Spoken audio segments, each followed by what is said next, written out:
I mean, you're going to deride my taste probably here, Jason, but when I was a teenager, I was 13 in 72, so I'm a generation older, Bowie was a big hero at that period. But it wasn't just his music. He provided a world where I wanted to sort of go into from my parents' world, and particularly as sort of a young gay teenager. For me, he represented some sort of sexual freedom apart from everything else in the music.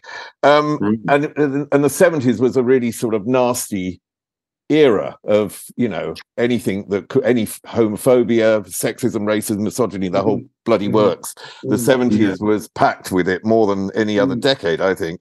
But is there a musician that really sort of showed you a world through their music that you wanted to enter? Well, I don't know. I don't know if I wanted to enter their world. I mean, I was heavily influenced by the Sex Pistols initially, but it wasn't. I didn't kind of.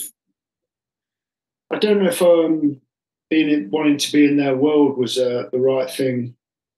I don't know. I found escapism with it. I found escapism with the Jam. But again, Paul Weller, it looks to be a very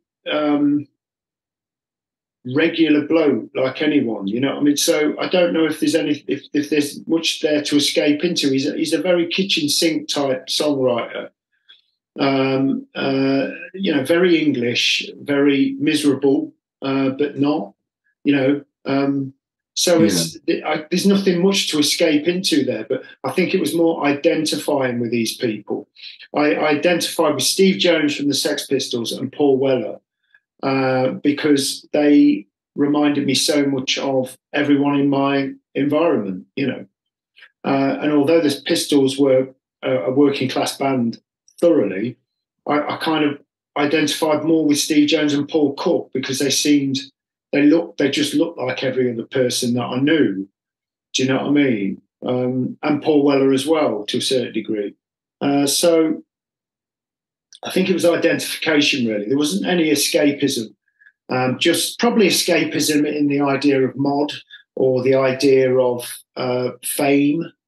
You know, but I didn't really equate that with music too much. It was more film that I equated the idea of fame with. Okay, Andrew, what about you? Were there soundscapes that musicians made that sort of provided sort of a... I mean, I was going to say, you know, saying before, you know, I didn't really mention, you know, because I'm gay as well, but I don't think that really affected me in a, you know, my ambitions, if you like, you know, but I think sort of like 14, 15, I was crazy about the Pet Shop Boys, like the first two albums. And just completely production of the music. So it's probably whoever, you know, Trevor Horn or whoever produced the stuff, Stephen Hague and people like that.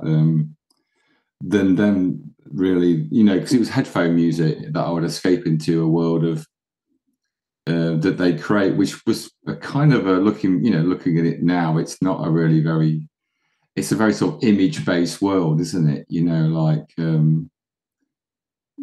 you know, the album covers and stuff that the seventh, you know, the images, it's very sort of you know, even though I didn't pick up on the fashion element of it, it was just that escapist world, you know, the whole thing's about escaping, you know, and also the fact that I knew they were gay and they didn't come across like other flamboyant pop stars did in the 80s, you know, even though people knew that they were gay, they didn't look gay, you know, which I guess I kind of largely related to, you know. I was one of those gay kids at school. I wasn't on the radar. People didn't know I was gay. Whereas there was other kids at school that couldn't hide it, you know. And I just watched this kind of like teen film yesterday called Love Simon, which dealt with it really well because he's exactly like that. And he starts chatting with the guy online, and then he's in the library and he leaves the computer open, and someone else finds it, so he starts blackmailing him, and he feels like he's losing control of his identity because he can't choose when to come out, you know. So I kind of related to that quite a lot because you get, it's not a big deal that you're gay, but even in the 80s, but it, for some reason, it's something that you have to deal with at the same time, and it kind of gets hyped up. So I think when I left school, I basically just went, I was especially just pent up because I couldn't express myself at home, and just went mental and took loads of drugs, and Must have been really hard. Must have been tough. I didn't really see a future for myself. I didn't really. I can remember turning 16, and the age of consent had been lowered to 16 when I turned 16. But at the same time, they banned any sexual imagery from television, from the BBC. So there's a double-edged thing going on there, which was very confusing at the time. Do you know what I mean? And I just felt really, it made you feel excluded from gay culture, really, that you didn't really feel part of it. And I'm sure there's a lot of people that can relate to that, because you're a little bit older, aren't you, than me?